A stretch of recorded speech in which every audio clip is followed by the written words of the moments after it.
வணக்கம். செல்வகுமாரின் இலங்கைக்கான வானிலை ஆய்வறிக்கை 2026 பிப்ரவரி 6 வெள்ளிக்கிழமை அதிகாலை நிலவர ஆய்வறிக்கை. இலங்கையை பொறுத்தவரைக்கும் நேற்றைக்கு வடக்கு கிழக்கு மாகாணங்கள்ல கனமழை பொழிவை கொடுத்தது. பிற மாகாணங்கள்லையும் மழை பொழிவை கொடுத்தாலும் நேற்றைக்கு தொடக்கம் யாழ்ப்பாணம், காங்கேசன்துறை, முல்லைத்தீவு போன்ற பகுதிகளுக்கு கனமழை, யாழ்ப்பாணத்திற்கு நல்ல மழையை கொடுத்தது நேற்றைக்கு காலை. இறுதியாக படிப்படியாக அது மத்திய இலங்கை, தென்னிலங்கை என்று தீவிரமடைந்து காணப்பட்ட நிலையில இன்றைக்கும் அந்த மழை பிடிப்பு தொடர்ந்து கொண்டிருக்கிறது. இலங்கையோட தெற்கு பகுதிக்கு 6ஆம் தேதி கனமழை சொல்லியிருந்தோம், அது இன்றுதான். இன்றைக்கு இலங்கையோட தெற்கு அரை பகுதிக்கு மிக கனமழை பொழிவு காத்திருக்கிறது.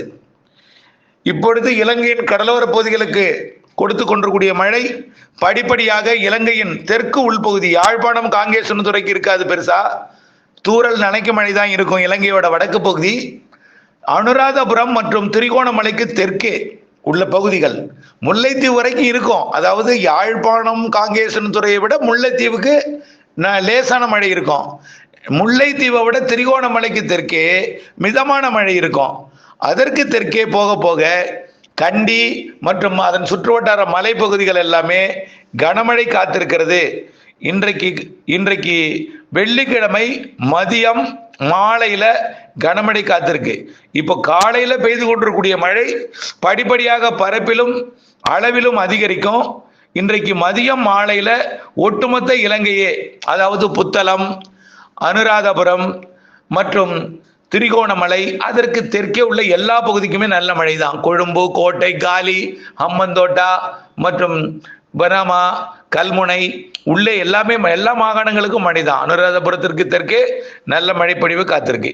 இன்றைக்கு வெள்ளிக்கிழமை அது அப்படியே இரவானா என்ன செய்யணும்னா அது அப்படியே தீவிரம் குறைந்துடும். இரவானா அப்படியே தீவிரம் குறைந்துடும். ஆனால் கடலோரத்துல சாரல் தூறல் மழை இருந்துட்டே இருக்கும். மீண்டும் நாளைக்கு மீண்டும் தென்னிலங்கை, நேற்றைக்கு வடக்கு கிழக்கு மாகாணங்கள் வரை எட்டியது, இன்றைக்கு அனுராதபுரத்துக்கு தெற்கே தான் வாய்ப்புன்னு சொல்றோம். நாளை கண்டிக்கு தெற்கே தான். கல்முனை, கண்டி, கொழும்பு இதற்கு தெற்கே உள்ள தென் கால் பகுதி இலங்கை மழைப்பிடிப்பை கொடுக்கும். 7ஆம் தேதி சனிக்கிழமை. 8ஆம் தேதி இந்த மழைப்பிடிப்பு விலகிடும். 8ல் இருந்து 11ஆம் தேதி வரை இலங்கைக்கு இடைவெளி. 11 அல்லது 12ஆம் தேதியோட முற்பகல் வரைக்கும் இடைவெளி. இலங்கை யாழ்ப்பாணம், காங்கேசன்துறை உள்ளிட்ட வடக்கு கிழக்கு மாகாணங்கள்ல தமிழர் பகுதிகளில் அறுவடை நடைபெற்று கொண்டிருக்கிறது பல இடங்கள்ல. இந்த அறுவடை செய்வதற்கு உகந்த நாள் 8ல் இருந்து 8, 9, 10, 11 ஆகிய 4 நாட்கள் முற்றிலுமான இடைவெளி. 8, 9, 10, 11 நாட்கள், 11 ஆகிய 4 நாட்கள் அறுவடை பணியை முடிச்சிங்க.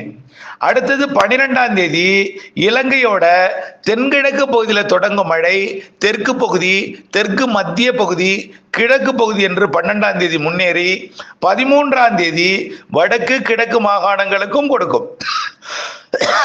13ஆம் தேதி தமிழ்நாடு போலதான். 13ஆம் தேதி தமிழ்நாட்டுக்கு எதிர்பார்த்து கொண்டிருக்கிற பொழுது டெல்டா மாவட்டங்களுக்கு எதிர்பார்க்கிற அதே நாள்ல தான் யாழ்ப்பாணம், காங்கேசன்துறை இருக்கும். ஆக 11ஆம் தேதி வரை இடைவெளி. இன்றைக்கும் நாளைக்கும் மழை உண்டு. இன்றைக்கு மதியம் கனமழை இருக்கு. நாளை தென்னிலங்கையில கனமழை இருக்கு. 7ஆம் தேதி 8, 9, 10, 11 4 நாட்கள் இடைவெளி. 12ஆம் தேதியிலிருந்து அடுத்த மழை தொடங்கி 13ஆம் தேதி வலுத்த மழையாக கொடுத்து 14ஆம் தேதியும் அந்த மழை தொடர்ந்து கொண்டிருக்கும். தமிழ்நாட்டுக்கு 13, 14 தான் மழை சொல்லியிருக்கிறோம். அதே போல இலங்கைக்கு 14ஆம் தேதி மழை தொடரும். 15ஆம் தேதி தெற்கு பாதி தொடரும். தெற்கு பாதி, வடக்கு கிழக்கு மாகாணங்கள் 15 மழை இருக்காது. ஆனால் தென் அரைப்பகுதி எப்படி இப்ப அனுராதபுரத்துக்கு இன்றைக்கு இருக்கோ அதே போல 15ஆம் தேதி தென் அரைப்பகுதியில் இருக்கும்.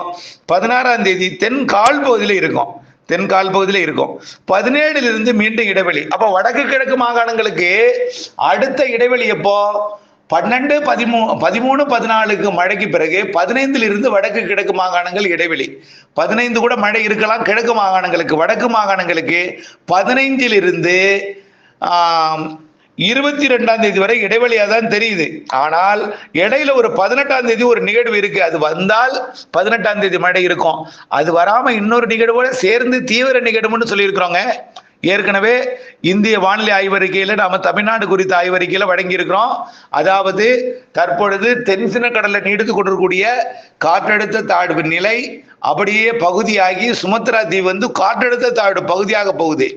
வரக்கூடிய 18, 19 தேதிகளில் காற்றழுத்த தாழ்வு பகுதியாகி 20 தேதியில அப்போ வந்து இந்த 18ஆம் தேதி நிகழ்வும் அதோட போய் இணைந்து 20, 21, 22 தேதிகளில் ஒரு தீவிர தாழ்வு பகுதியாகி வரக்கூடிய 24, 25, 26, 27 தேதிகளில் இலங்கை மற்றும் தமிழ்நாட்டுக்கு இந்தியாவோட தமிழ்நாட்டுக்கு நல்ல மழைப்பொழிவை கொடுக்கும் வகையில் ஒரு தீவிர நிகழ்வாக இந்த மாத இறுதி வாரம் அமையும் என்று எதிர்பார்க்கப்படுகிறது. கண்டிப்பாக இலங்கைக்கு அது மிக கன மழைப்பொழிவை கொடுக்கும். புரிஞ்சிருக்கும்னு நினைக்கிறேன். இலங்கைக்கு இன்றைக்கு மழை, இன்றைக்கு தென் அரைப்பகுதி மழை, நாளை தென் கால் பகுதி மழை. அதாவது 6ஆம் தேதி 7ஆம் தேதி 8லிருந்து 11 வரை இடைவெளி. 12ஆம் தேதி மீண்டும் தென்கிழக்கு இலங்கையில் மழை. 13ஆம் தேதி வடக்கு கிழக்கு மாகாணங்கள் உட்பட மழை. 14ஆம் தேதி வடக்கு கிழக்கு மாகாணங்கள் உட்பட மழை. 15 தென் அரைப்பகுதி, 16 தென் கால் பகுதி, 17, 18, 19, 20, 21 இடைவெளி, 22 இடைவெளியா இருக்கலாம். இடையில 18 நிகழ்வு வந்தால்தான் ஒரு நனைக்கு மழைப்பொழிவை கொடுக்கும். வல்லைன்னா இரு நிகழ்வு இணைந்து கொண்டு 22ஆம் தேதி தீவிரமடைந்து 23 நெருங்கி 24, 25, 26, 27, 28 தேதிகளில மிக கன அதீத மழைப்பொழிவு வரை இலங்கைக்கு கொடுப்பதற்கு வாய்ப்பு அமைகிறது. ஆக அறுவடை விவசாயிகள் சரியாக நாட்களை கணக்கிட்டு வானிலை அப்டேட்ஸோட இணைந்திருந்த அறுவடை பணிகளை திட்டமிடணும். இதுல வந்து இன்றைய மழை இலங்கையோட மலை பகுதிகளுக்கு கொஞ்சம் அச்சுறுத்தலை கொடுக்கும். 15 சென்டிமீட்டர் வரைக்கும் கொடுக்கலாம் கண்டி போன்ற பகுதிகளுக்கு. நாளை பெரிதா மழை இருக்காது. நாளை ஹம்மந்தோட்டா உள்ளிட்ட தென்பகுதி தான் மழை. அங்கேயும் கொஞ்சம் கனமழை இருக்கும். தென் மலை பகுதிகளில் இருக்கும். இன்னைக்கு நாளைக்கு கொஞ்சம் அச்சுறுத்தல் மழை தான். அடுத்தது 13, 14 தேதி மழையும் ஒரு மிதமானது முதல் சற்று கனமழையாக அமையும் இலங்கைக்கு. அதுக்கு அடுத்தது 18 வாய்ப்பு இல்லைன்னு சொல்லியிருக்கோம். ஆனால் அது ஆய்வுல இருக்கு. அப்டேட்ஸோட இணைந்திருக்கணும். 2 நிகழ்வு ஒன்றிணைந்து வரும்னு எதிர்பார்க்கக்கூடிய அந்த நிகழ்வு மாத இறுதி வாரத்துல 23ஆம் தேதியிலிருந்து 28ஆம் தேதி வரை 25ஆம் தேதியை மையமாக வைத்து வலுவான பலத்த மழைப்பொழிவை கொடுப்பதற்கு வாய்ப்பாக அமைகிறது. அடுத்தது மார்ச் முதல் மற்றும் 2வது வாரத்துல மத்திய பகுதி, அதாவது 5 தேதியிலிருந்து 11ஆம் தேதிக்குள்ளர இடைப்பட்ட நாட்களையும் ஒரு வலுவான நிகழ்வு தெரிகிறது. ஆக 2வது வாரத்தின் முற்பகுதி, முதல் வாரத்தின் பிற்பகுதியில ஒரு வலுவான நிகழ்வு இருக்கு. இலங்கைக்கு கண்டிப்பாக உண்டு. அதே போல மார்ச் பிற்பகுதியிலையும் பின்னரை பகுதியிலையும் ஒரு வலுவான நிகழ்வு உண்டு. மார்ச்சில் 2 நிகழ்வு, பிப்ரவரி இறுதியில் ஒரு வலுவான நிகழ்வு என்று மழை நிகழ்வுகள் இலங்கைக்கு பிப்ரவரிலையும் இருக்கு, மார்ச்லயும் இருக்கு.